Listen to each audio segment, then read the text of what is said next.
shall reflect on the life of Saint Bertilla. Saint Bertilla was born into one of the most illustrious families in the territory of Soissons in France during the reign of Dagobert I.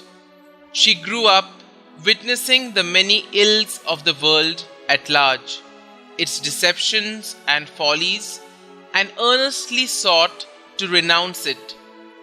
Not daring to inform her parents about her decision, she consulted Saint Owen, the Bishop of Rouen, who encouraged her in her resolve and advised her to pray for perseverance. In time, when her parents were informed of her desire, God obviously inclined them not to oppose it. They sent her to a monastery near Moix, founded not long before under the rule of Saint Columban. Received there with great joy, she was trained up in the strictest practices of monastic perfection.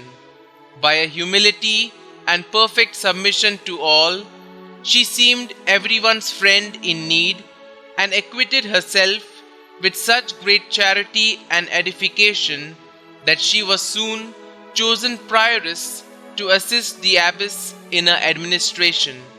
When Saint Bathildis, the English wife of Clovis II, refounded the Abbey of Chelles, she requested the Abbess of Joure to furnish the community with a number of her most experienced and virtuous nuns. The abbess complied with the request, and Bertilla, whom she had sent along, was appointed the first abbess.